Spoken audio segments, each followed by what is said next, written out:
Y estamos en medio de una serie que se llama Una Buena Comunidad. Dile a la persona que está a tu lado, una buena comunidad. Mateos 16, versículos 15 al 18, Jesús le hace una pregunta a sus discípulos. Y les dice lo siguiente: ¿y ustedes quién dicen que yo soy? ¿Qué soy yo? Preguntó Jesús. Tú eres el Cristo, el Hijo del Dios viviente, afirmó Simón. ¿Se acuerdan? El discípulo puertorriqueño, el que es impulsivo. Simón Pedro detiene a Jesús y hace esta afirmación: Jesús, tú eres el Cristo. He vivido lo suficiente en estos 3 años caminando contigo para afirmar que tú no eres un carpintero, que tú no eres un profeta más, que tú no eres el que hace milagros, que tú no eres el que le da vista a los ciegos. Tú eres el Hijo del Dios viviente. Jesús se sorprende. Dice: dichoso tú, Simón, hijo de Jonás, dijo Jesús, porque eso no te le reveló ningún mortal, sino mi Padre que está en el cielo. Yo te digo que tú eres Pedro, y sobre esta piedra edificaré mi iglesia. Y miren lo que dice Jesús: y las puertas de los dominios de la muerte no prevalecerán contra ella. Pedro le dice a Jesús: tú eres el Hijo de Dios. Y Jesús le dice a Pedro: y tú eres Pedro. Y sobre esa afirmación que tú acabas de decir, yo voy a construir mi iglesia, y las puertas del Hades, o las puertas de los dominios de la muerte, no prevalecerán contra ella. Jesús dijo: yo construyo mi iglesia y la construyo sobre mi nombre. Yo soy el Hijo unigénito de Dios. Así que la pregunta para nosotros, para ti, a través de este mensaje, y para nosotros como iglesia es: ¿quién es Jesús para ti? ¿Y quién es Jesús para nosotros como iglesia? ¿Y cómo construir junto a Él una iglesia que dijo Él que las puertas de los dominios de la muerte no prevalecerán contra ella? ¿Cómo construimos una iglesia aquí en Cabo Rojo, Puerto Rico, en donde las puertas de los dominios de la muerte no prevalecen contra ella? ¿Cómo hacemos eso? Unidos en Jesús. Y permítanme en unos momentos para hablarles a ustedes de cómo se ve una buena comunidad unidos en Jesús.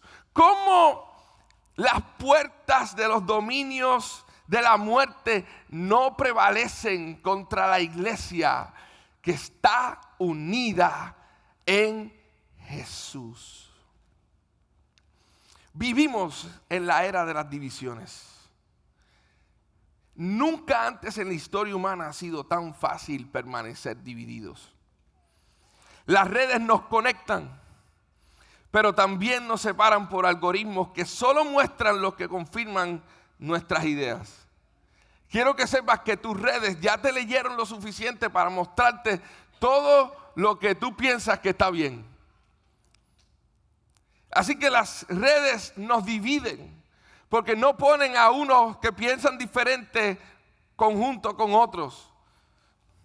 Todo el algoritmo está diseñado para mostrarte personas que piensan como tú, que hablan como tú, que diseñan como tú diseñas, que hacen las cosas que tú haces. Tenemos más formas de comunicarnos, pero menos disposición a escucharnos. Podemos bloquear, cancelar o silenciar a cualquiera que piense distinto. Y a eso le llamamos vivir en paz. Todo el mundo que piense diferente, bloquéalo. Bloqueado. No puedes bregar. No, tú no vas a entrometerte con mi paz. Eso es como la cultura nos ha enseñado a pensar. Estamos divididos por ideologías, teologías, preferencias generacionales, razas, culturas, divididos incluso dentro de nuestras propias casas, iglesias y corazones. Y lo más peligroso es lo siguiente, es que nos hemos acostumbrado a vivir así. Como si la desunión fuera inevitable. Como si la separación fuera más segura que el amor. Pero escúchame bien, porque el evangelio no se rinde ante las divisiones. Si tú estás aquí, en este lugar, quiero que escuches que el evangelio, el mensaje que proclamamos en este espacio, no se rinde ante las divisiones y las diferentes formas de pensar que cada uno de nosotros tenemos. Jesús no murió para formar trincheras, sino para derribar muros y crear puentes. Así que la cruz reconcilia lo que nuestro orgullo separa. Y la pregunta no es si el mundo está dividido. Nosotros sabemos, tú sabes que el mundo está dividido. La pregunta es aún un poco más amplia. Tú y yo seremos parte de lo que divide al mundo o seremos parte de lo que une al mundo. Miren la oración de Jesús en el capítulo 17 de Juan. No ruego solo por estos. Este es el momento histórico, el único momento redactado por Juan, donde Jesús escogió orar por nosotros, por ti y por mí. Escuchen esto. No solo ruego por estos, que eran sus discípulos, ruego también por los que han de creer en mí por el mensaje de ellos. ¿Quiénes son esos? Nosotros, 2000 años después. Para que todos sean, ¿qué? Uno. Padre, así como tú estás en mí y yo en ti, permite que ellos también estén en nosotros. Para que el mundo crea, escucha bien eso, para que el mundo crea que tú me has enviado. Jesús ora por la unidad de nosotros y nos da en el mismo verso, en la misma oración, nos da el resultado de esa unidad. Yo quiero que tú sepas que en la medida que como iglesia nosotros estemos unidos, las personas que están afuera, aquellos que están lejos de Dios, van a creer, no en nosotros, no en lo lindo, no en el café azul, ni en la cremita tan rica, ni en el pan con Nutella. Van a creer que Dios envió a su Hijo al mundo por ellos. La unidad del pueblo de Dios trae como resultado salvación para los que están perdidos. Y si eso no te hace pensar en cómo podemos trabajar la unidad en nuestras casas, en nuestros trabajos, en nuestras familias, nada más lo hará. Así que podemos concluir que el deseo de Jesús es claro. Unidad es lo que Él quiere. Ahora bien, para ti y para mí es importante que entendamos lo siguiente. Unidad no significa uniformidad. No tenemos que ser iguales, no tenemos que pensar igual para estar unidos. Y eso es importante porque nosotros en Mar Azul no queremos crear una comunidad donde todos nos veamos de una misma forma. donde todos hablemos de una misma manera, donde todos nos vistamos de la misma forma. No, completamente eso no es así. Nosotros queremos tener unidad en la forma en que pensamos y en la forma en que actuamos, aún siendo expresiones de Dios completamente diferentes, donde vivimos en este lado de la eternidad. Así que tú no tienes que parecerte a mí para estar unido a mí. Dile a la persona que está a tu lado, no tienes que parecerte a mí.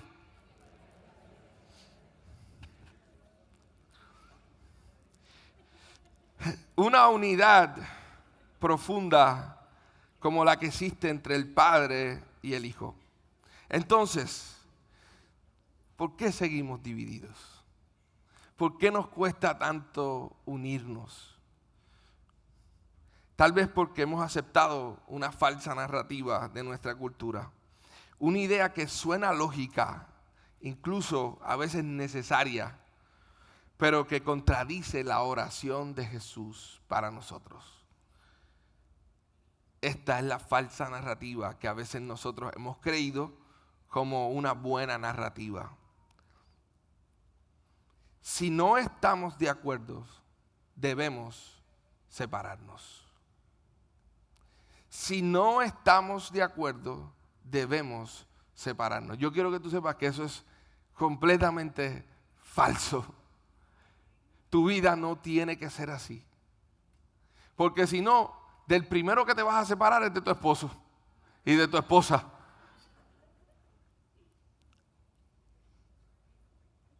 Aquí está la raíz de muchas divisiones. Hemos elevado cosas que no son esenciales de nuestra fe al nivel de lo esencial.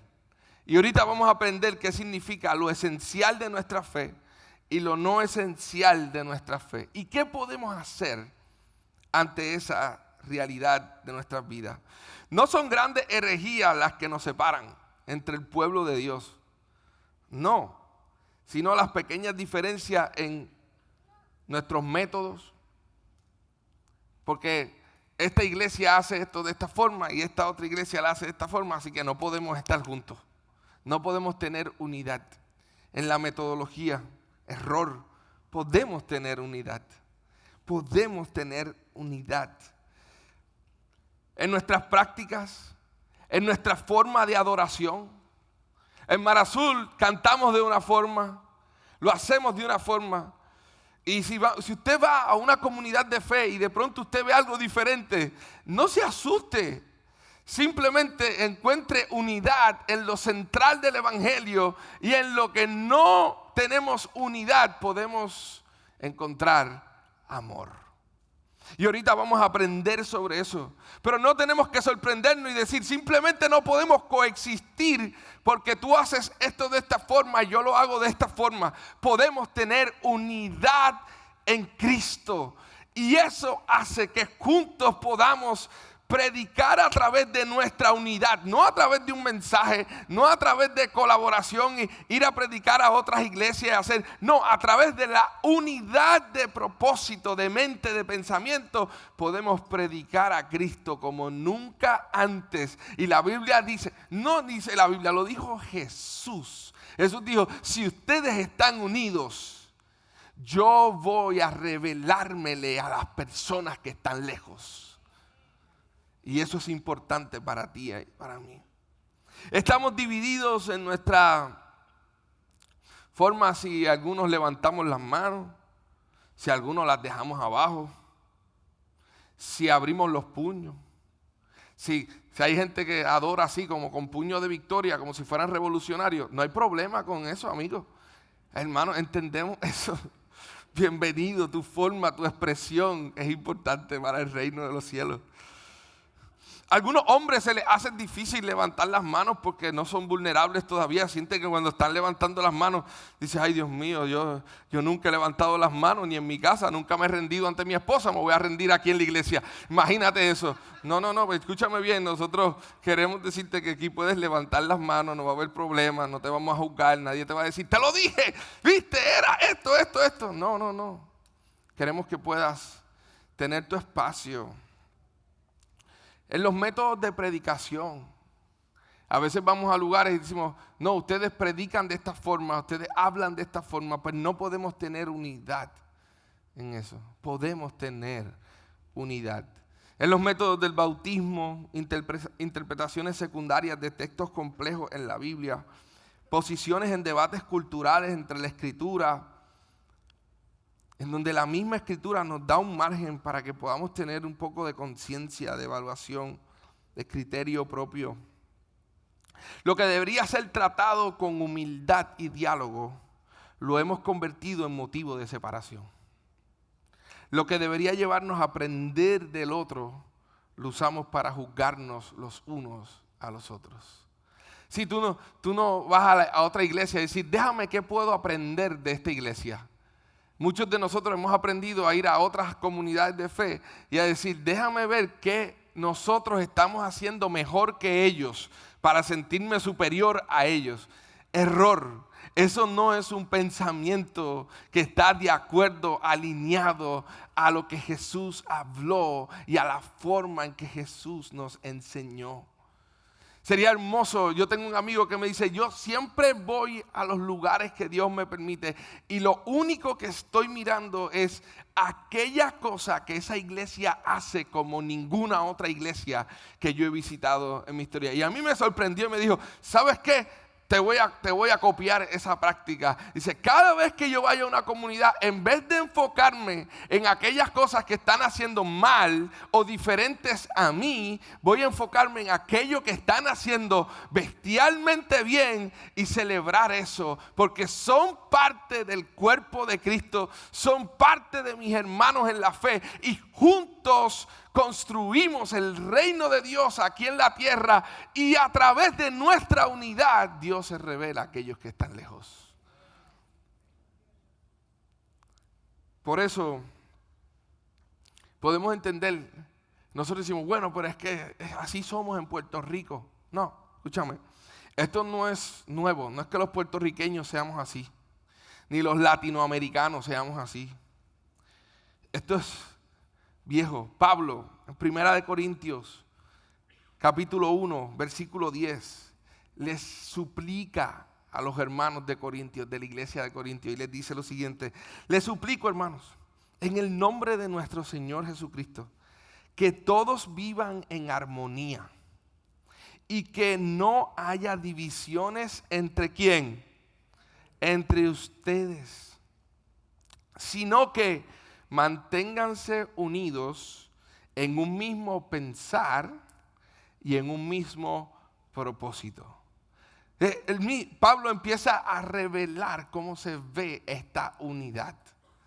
Tenemos que estar unidos en un mismo pensamiento y en un mismo propósito. Pablo apela a que el pueblo esté unido en su manera de pensar y sospecho que esto se debe a que él sabía cuán fácilmente las personas se dividen por enseñanzas, ideologías o doctrinas que han sido expuestos en la iglesia.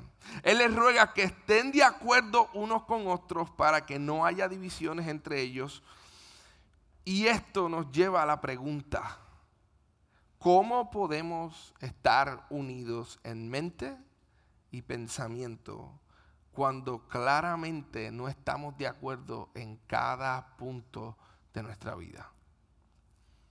Si cómo pudiéramos nosotros como comunidad estar unidos en pensamiento y en propósito, sabiendo que hay cosas en nosotros que no pensamos iguales. Hay formas de crianza que nosotros tenemos con nuestros hijos que no se parecen los unos a las otras.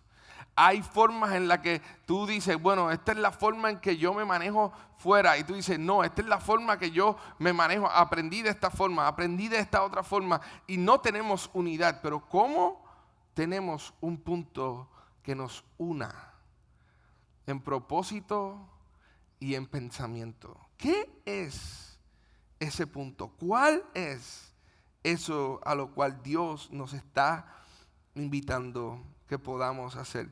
¿Deberíamos simplemente abandonar nuestras ideas, opiniones o doctrinas? No. porque la realidad es que nunca estaremos de acuerdo en todo con todo el mundo. Pero sí podemos y debemos estar de acuerdo en una cosa: Jesucristo es el Señor. Vamos a empezar a desempacar este mensaje. Hay una cosa que debemos estar de acuerdo aquellos que se proclaman seguidores de Jesús, y es que Jesucristo es nuestro Señor y Salvador. Si tú crees otra cosa diferente a esa, no podemos estar unidos. Pero si tú crees eso, entonces podemos tener unidad, aunque en otras cosas pensemos diferentes. Pero lo primero que tenemos que estar de acuerdo es que Jesucristo es el Señor de nuestras vidas. Eso es esencial para la iglesia. La única forma de estar de acuerdo unos con otros, como Pablo les pide a los corintios, es haciendo la crucial distinción entre lo esencial y lo no esencial. ¿Qué es lo esencial y lo no esencial? Y encontrando formas de amarnos los unos a los otros cuando diferimos en lo no esencial. Sí, cuando tú encuentres a alguien que en lo no esencial no piensa como tú, tienes que tomarte un espacio y decirle: Señor, no lo quiero descartar, aunque yo quiero descartarlo, porque no piensa como yo en esta forma. ¿Sabes qué? Si no es esencial, la oración debe decir: Señor, dame amor para aprender de esta persona que no piensa como yo en lo no esencial. Y eso es una diferente forma de pensar que crea una diferente forma de vivir como discípulos de Jesús aquí en esta tierra, en este tiempo. Así que la buena comunidad, la que se construye, es la que se construye no sobre lo que nos divide, sino sobre aquel que nos une, y ese es Jesús. Vuelvo y te hago la pregunta del principio: ¿quién es Jesús para ti? ¿Quién es Jesús para ti? Ahora, ya entendimos la falsa narrativa de nuestra sociedad que nos dice: si no están de acuerdo, explítense. Dale por allá, dale tú por acá. Te bloqueo, bye, nos vemos, no podemos ser amigos. Sí, cuando yo era joven, yo me crié en una iglesia muy tradicional, ¿ok? Y yo desde muy joven dije: ok, Señor, esta gente son medio raros. Y yo no había crecido en la iglesia, así que yo tenía mi forma de ser, ¿no? Un cubanito de 14 años llegando a Puerto Rico, aprendiendo a vivir. Así que yo decía: esta gente son raros, ¿ok? ¿Dónde yo puedo aprender de Jesús? Porque según lo que ellos me hablan, ese Jesús no es raro, pero la forma en que ellos viven es rara. Ellos decían: pero aquí hay algo que no hace sentido. ¿Cómo cuando tú hablas de Jesús, esta es la persona más bestial, más linda, la que tú deberías conocer, amar? Y de pronto cuando tú vas con esas personas escúchame bien, no puedes hacer esto, no te puedes vestir de esta forma, no puedes decir esto, no puedes hacer esto, no puedes hacerlo. Y yo decía: pero ven acá, es que lo que tú me estabas hablando allí era tan lindo, sonaba tan hermoso, pero ahora cuando yo camino contigo tengo que estar como un soldadito de plomo, no puedo ni mirar para el lado, no puedo hacerlo. O sea, ¿qué hago? ¿Qué haces cuando el mensaje de la Biblia no concuerda con nuestra vida y nuestra práctica?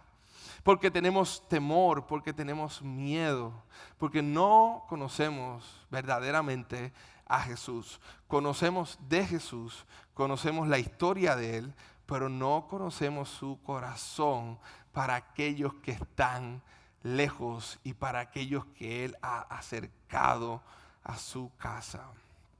Entonces yo empecé a leer. Y empecé a decir, espérate, es que yo no me tengo que vestir de esa forma. Porque ¿dónde aquí está visto de esta forma? Entonces yo empecé a decir, bueno, si yo voy a seguir a Jesús, yo voy a seguir al Jesús de la Biblia, el que habla la Escritura. Yo no voy a seguir al Jesús que alguien más me está vendiendo que siga. Y es importante, ¿por qué esta distinción para ti que estás comenzando es importante? Porque a lo mejor tú estás aquí porque tú has empezado a escuchar de Jesús. Y yo no quiero, y nosotros no queremos que tú vengas aquí a escucharme a mí, ni al que se para aquí todos los domingos a hablar. Nosotros queremos invitarte a que tú puedas conocer personalmente al Jesús que caminó por este mundo, que vivió, que caminó con 12 discípulos y que aprendió a amarlos aun cuando ellos eran completamente diferentes, y que aprendió a soportarlos y que aprendió a dar, y no solamente aprendió, sino que entregó su vida por ellos y finalmente la entregó también por ti.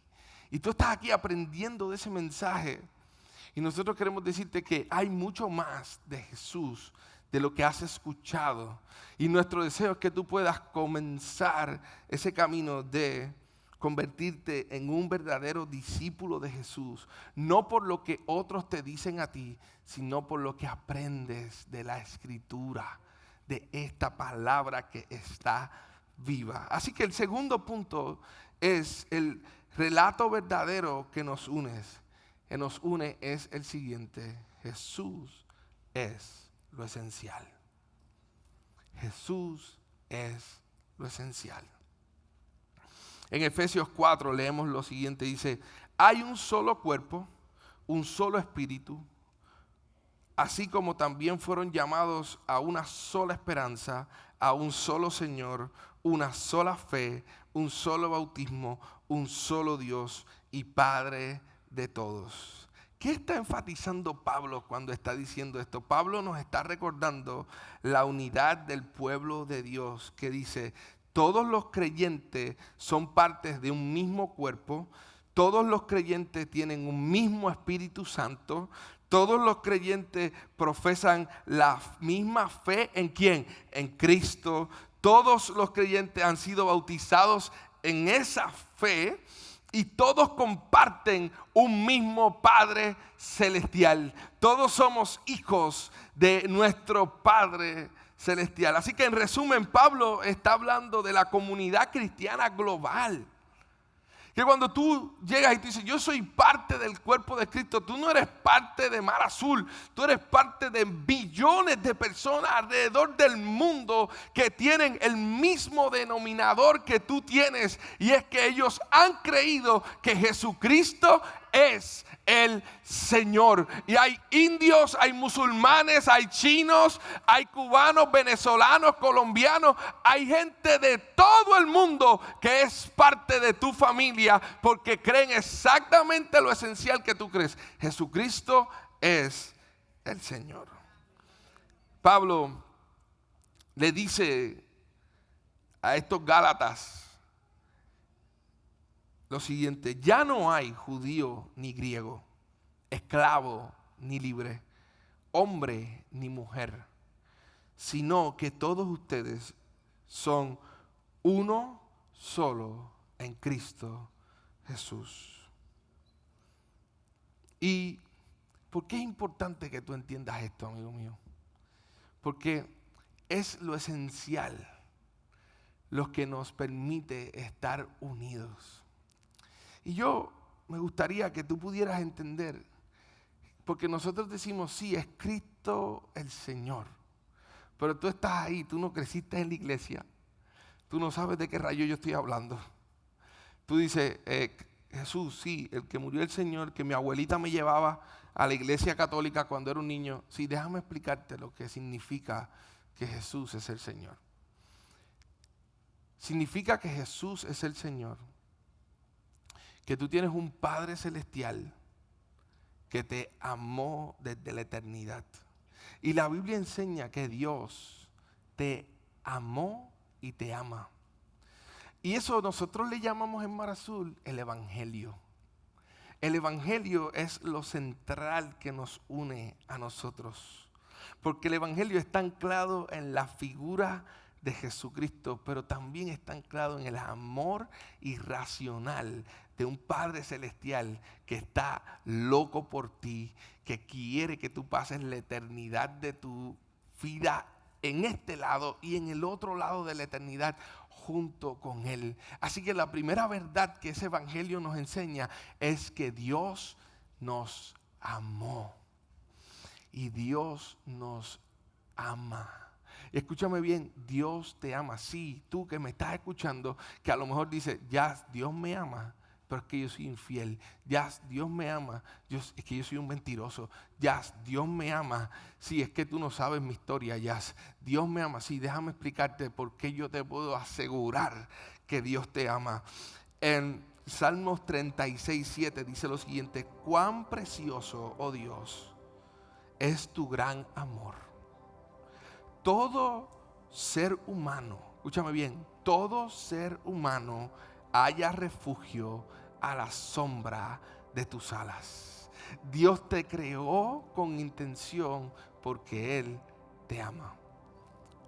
Pero guess what? Tú y yo le dimos la espalda a ese Dios. Y el Evangelio nos enseña que le dimos la espalda a Él. ¿Sabes lo que significa le dimos la espalda? Significa que tú y yo decidimos construir nuestra vida a nuestra forma. Significa que Dios quería que camináramos junto con Él de la mano y nosotros le dijimos, ¿sabes qué? Gracias, pero yo lo voy a hacer como yo quiera. Porque es que yo escuché que una frase muy famosa en Puerto Rico, donde yo me crié, que dice, yo hago lo que me da la gana. Entonces, como yo hago lo que me da la gana, yo no te necesito, Dios. Y tú le dijiste, Dios, ¿sabes qué? Gracias. Yo tomo las riendas de mi vida. Y eso, amigo mío, se llama pecado. Es desobedecer el rumbo que Dios tenía para ti y pensar que tu rumbo era mejor que el de Él. Y todos nosotros desobedecimos a Dios. Todos nosotros le dimos la espalda a ese Dios y le dijimos, bye bye, nos vemos. Y Dios se quedó en el mismo lugar, queriendo una relación contigo y conmigo. Mira lo que dice Pablo, lo expresó mejor que todos nosotros. Romanos 3:23 dice, pues todos han pecado y están privados de la gloria de Dios. Sí, escúchame bien, todos le dimos la espalda a Dios, a ese amor que nos quería guiar, amar, cuidar. Y como le dimos la espalda, empezamos a construir nuestra vida a nuestra forma.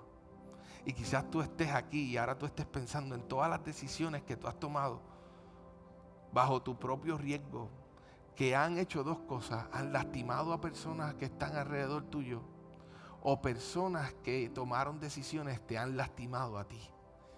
Listen to me, eso se llama pecado y el resultado de la desobediencia en nuestra vida. Decisiones que tú tomaste, que yo tomé y que otros tomaron sobre nosotros, que nos lastimaron y nos hirieron. ¿Y tú sabes lo que crea eso? Crea culpa y crea vergüenza. Porque tú sabes que algo que yo conozco de ti sin conocerte es que tú no estás por ahí diciéndole al mundo entero, esta es mi culpa, esta es mi vergüenza, me siento avergonzado de haber hecho esto. ¿Qué tú haces? ¿Qué yo hago?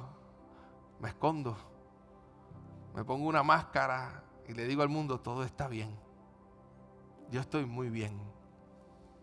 Y dentro de ti estás lleno de vergüenza, de culpa, de ansiedades, de temor, de odio, de rencor. Pero tú sabes lo que me encanta del Evangelio, que Dios no lo dejó ahí. Porque ese Dios que te creó para que encontrara socorro bajo sus alas, aunque tú le dijiste, ya yo no quiero eso, yo no quiero estar más bajo tus alas, Él dijo, no, yo quiero que tú estés bajo mis alas. Y ese Dios, dice la Biblia, que envió a su Hijo Jesús al mundo.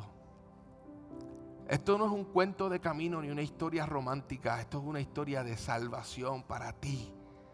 Esta es la historia que tú has estado esperando por años y que tú has tratado de salvarte a ti mismo, pero no has podido. Pues escúchame bien, esta es la historia que vino a salvarte. Porque cuando tú no podías salvarte, cuando tus buenas acciones no podían quitarte la ansiedad, la culpa y la vergüenza, Dios dijo, yo voy a enviar a mi Hijo unigénito para que vaya a la tierra y camine con ellos y viva con ellos y se cuelgue en un madero allí en esa cruz y su sangre sea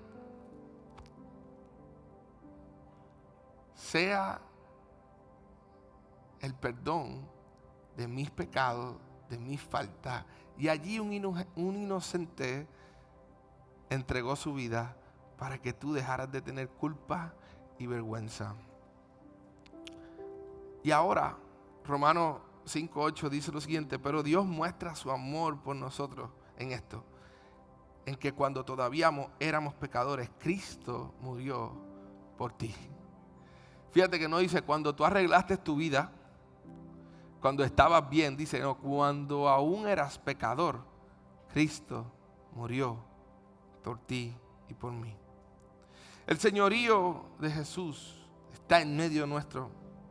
Y la pregunta es lo siguiente: si Él te escogió a ti para morir en aquella cruz, tú tienes una respuesta que darle a Él. Y la respuesta es la siguiente: tú lo escogerás a Él como tu Señor y como tu Salvador. La pregunta es para ti. Ya Él te escogió. La pregunta para ti es si tú lo vas a escoger a Él. El señorío de Jesús sobre nuestras vidas es lo esencial. En un imperio lleno de jerarquías y muros sociales, Pablo estaba hablando de la nueva identidad al rendir nuestras vidas a Jesús. Colosenses 3:11 dice: en esta nueva naturaleza no hay griego ni judío, circunciso ni incircunciso, inculto ni incivilizado, esclavo ni libre, sino que Cristo es todo y está en todos. Cristo es suficiente. Y a una iglesia que luchaba con celos, comparaciones y que luchaban para tratar de estar unidos, les recordó lo siguiente Pablo en Romanos 12:5. Le dijo: así nosotros, siendo muchos, formamos un solo cuerpo en Cristo y cada miembro está unido a todos los demás. Así que la invitación de Pablo es que permanezcamos los unos a los otros y que nuestras diferencias no sean un obstáculo, sino una parte bienvenida del cuerpo. ¿Cómo cambiaría la iglesia de Puerto Rico si cuando viéramos nuestras diferencias como personas, en vez de asustarnos, tomáramos los lentes y dijéramos: ¿qué puedo aprender yo? La narrativa verdadera, si tu corazón late por Jesús, entonces, sin importar nuestras diferencias, podemos y debemos tener comunión. Podemos ser diferentes. Y por último te recuerdo esto que repiten nuestros hermanos discípulos de Cristo y lo tienen como parte de sus valores esenciales. Ellos dicen lo siguiente: en lo esencial, unidad. En lo no esencial, libertad. Y en todo lo demás, amor.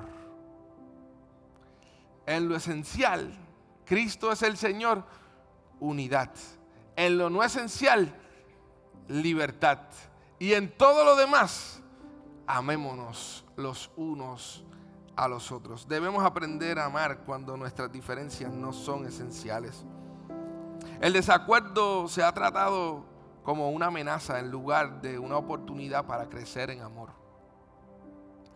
Lo esencial es que Jesús es el Señor. Lo no esencial, nuestros métodos de adoración, nuestras formas de bautismo, interpretaciones bíblicas en aspectos secundarios, a la Escritura que no tienen que ver con lo esencial, podemos tener libertad y podemos tener amor. Así que, ¿cómo se ve esto entre nosotros? Bueno, una comunidad con diversas generaciones, por ejemplo, como la Janga. Hay muchas generaciones dentro de nosotros, demasiadas. Y una buena comunidad es una comunidad que es multigeneracional. Tenemos los chiquitines, tenemos los medianos después de chiquitines, tenemos los jóvenes, tenemos los adolescentes, tenemos los que están solteros y están locos por casarse, tenemos los que están en noviazgo y deberían casarse. Si no tienes nadie que te case, habla en el puerto, nosotros te podemos ayudar. Eso no estaba en el mensaje, ¿ok? Pero es importante. Dios quiere que aprendas a encontrar la bendición del matrimonio. Amén. Amén. Así que, ¿cómo se ve eso? Bueno, se ve en el corazón detrás del 5K en Mar Azul.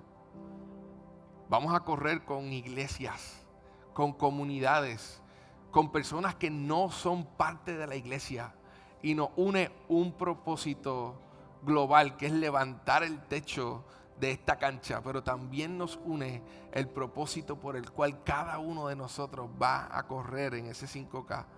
La unidad no es borrar nuestras diferencias, sino verlas a través de Jesús. Jesús es el Señor, y esa es la confesión que nos une, más allá de raza, política, equipo de baloncesto, denominación o cultura. No todos considerarán lo no esencial igual que tú, pero podemos tener unidad.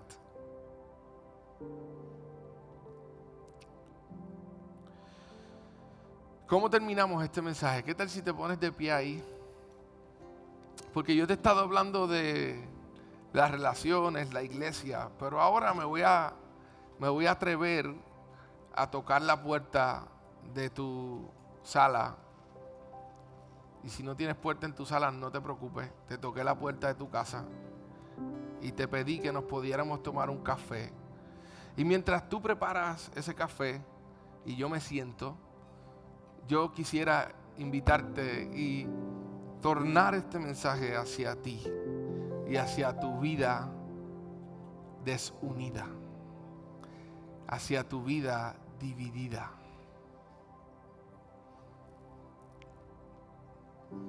Porque quizás la mayor división no está fuera de ti, sino está dentro de ti. Mi oración es que al leerte lo que voy a leerte, puedas escuchar la voz de Dios con ternura, que te invita a ya no estar dividido. Porque si tu mundo interior está dividido, es imposible poder encontrar unidad hacia afuera. Así que este mensaje termina con una invitación de un amigo mío que nunca conocí porque ya está al otro lado de la eternidad, pero que sus escritos han impactado profundamente mi vida espiritual. Su nombre es Parker J. Palmer y él escribió lo siguiente. Dijo: llegamos a este mundo indivisos, íntegros, completos, pero tarde o temprano erigimos un muro entre nuestras vidas internas y externas, tratando de proteger lo que está dentro de nosotros o de engañar a las personas que nos rodean. Parker escribe lo siguiente: solo cuando el dolor de nuestra división se vuelve más de lo que podemos soportar, la mayoría de nosotros emprendemos un viaje interno hacia vivir ya no divididos. La obra de Jesús en la cruz, amigo mío, nos permite ya no tener que vivir divididos por el pecado y unidos a Dios para siempre. Y mi pregunta para ti es la misma pregunta al principio. ¿Quién es Jesús para ti? Quizás tú estás en este lugar hoy y has sido recordado de que Jesús es muchas cosas para ti, pero todavía Jesús no es el Señor de tu vida. Jesús todavía no está en el centro. Quizás tú lo tienes como en los casos de emergencia. Cuando tú dices, tienes un problema, déjame buscar aquí a Jesús, y lo agarras y lo tienes. Y cuando el problema se acaba, lo pones otra vez en la gavetita y tú dices, aquí está, este es mi salvavidas. Cuando yo tengo problemas, yo voy aquí. Para ti Jesús es un salvavidas, alguien que te socorre de los problemas cuando estás en apuro. Pero para ti Jesús no es el Señor. Para ti Jesús no es el centro. Este viernes escuchamos una historia de uno de los héroes. Su nombre es Emanuel, y él hablaba de cómo Dios después de 46 años siendo codependiente de sustancias y viviendo una vida en el ateísmo y experimentando dolor y una vida completamente promiscua y en otra dirección hacia lo que Dios quiere para nuestras vidas, él expresaba con mucha valentía cómo ha sido su camino con Jesús en estos últimos 2 años, en donde él se ha encontrado con él, o Jesús lo encontró a él y lo ha invitado a dejar todas estas cosas, de estas formas de pensar, para tomar otras formas de pensar y glorificar a Dios con su vida. Y él nos contaba muy valientemente de su lucha para dejar las sustancias del cannabis. Y yo lo escuchaba y yo decía en mi mente, y dice, Emanuel ya no vive dividido. Porque tú sabes lo que nos enseñaron en la iglesia, que tus luchas y tus vulnerabilidades las conoces tú y nadie más. Pero Jesús no vino al mundo a morir en una cruz para que nosotros fuéramos por el mundo fakeando que las cosas estaban bien y diciendo, no, yo conocí a Jesús, pero la adicción a la pornografía se me fue al momento. Ya yo no brego con eso, ya yo no tengo problemas con mirar para el lado, o ya yo no tengo problemas con administrar mal el dinero, o ya yo no tengo problemas con mujeres, o ya no, escúchame bien. El que Jesús haya llegado a tu vida es el principio del camino de la sanidad de tu alma.